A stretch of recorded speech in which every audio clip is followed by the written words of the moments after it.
দুটিমান কথা লৈ কেনে মই এই ভিডিঅ'টো বনালোঁ। প্ৰথমে কথাবিলাক হ'ল কিছুমান পেজ বা হওক বা কিছুমান নিউজ পৰ্টেলে হওক কিছুমান কথা মানে প্ৰচাৰ কৰি আছে, অকণমান বেলেগকৈ প্ৰচাৰ কৰি আছে, যিটো ঘটনা আচলতে সেনেকুৱা হোৱা নাই। প্ৰথম কথাটো হ'ল এইটো মোৰ ভিডিঅ' মানে ভাইৰেল হৈছিলে মাজতে এখন মঞ্চত, কিজানি এইটো ধুবুৰীৰ ফালৰ আছিল।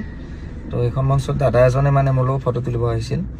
আহোঁতে মই তেখেতক কোনো ধৰণৰ মানা কৰা নাই ফটো তোলাৰ কাৰণে।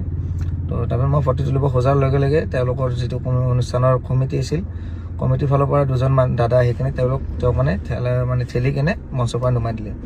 তাৰপিছত মই আকৌ তেওঁক মাতি আনিলোঁ, মোৰ দাদাও ক'লে বোলে মাতি আনা।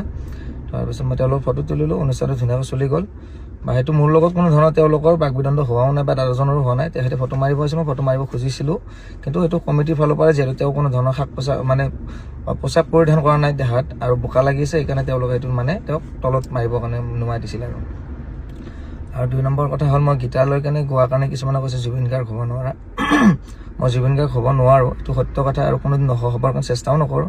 দাদাৰ গান হে গাইছোঁ, দাদা হ'ব খোজাও নাই, আৰু দাদা হ'ব নোৱাৰোঁ। 100 বছৰ নহয় 200 বছৰ ট্ৰাই কৰিলেও নোৱাৰোঁ, কাৰণ দাদা এজন কমপ্লিটলি বেলেগ পাৰ্চন, মই এজন কমপ্লিটলি বেলেগ পাৰ্চন।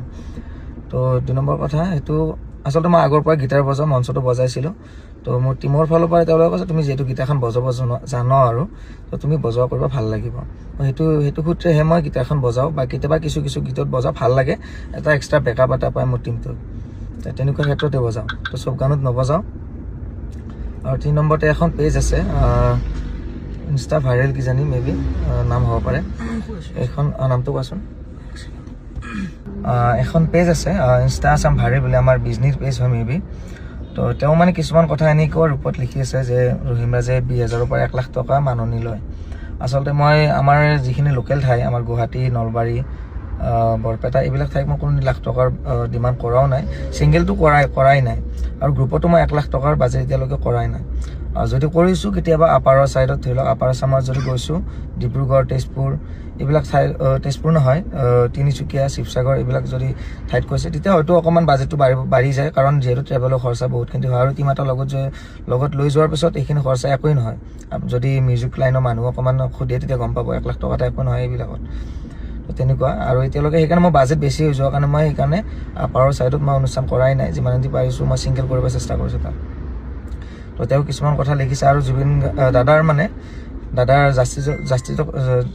জাষ্টিছক লৈ মাত নমতা বুলি কৈছে। আচলতে মই প্ৰত্যেকখন মঞ্চতে দাদাৰ জাষ্টিছক লৈ কেনে কৈ আহিছোঁ, আৰু আচলতে মই ক'লে একো নহয়, কাৰণ মই একো নহয়, তথাপিও মই মাত মাতিছোঁ, বা যিখিনি ক'ব পাৰে সেইখিনি কৈছোঁ। আৰু আচল কাম আচলতে ৰাইজে কৰিব লাগিব, বা যিখিনি প্ৰশাসনে আছে সেইখিনি কৰিব। মই কৈ থাকিলেও একো নহয়, বা মই নক'লেও একো নহয়, তথাপিও মই কৈছোঁ। তেওঁ হয়তো দেখা নাই, বা তেওঁ হয়তো মোৰ ভিডিঅ' চোৱা নাই, বা মোৰ লাইভ প্ৰগ্ৰেম চোৱা নাই, সেইকাৰণে কৈছে। তো আপোনালোকে এইবিলাকত বেছি গুৰুত্ব নিদিব। যিবিলাকে মোৰ অনুষ্ঠান চাইছে তেওঁলোকে নিশ্চয় জানে মই কৈছোঁ নে কোৱা নাই, বা দাদাৰ গানবোৰ কেনেকুৱাকৈ গাইছোঁ তেওঁলোকে জানেই।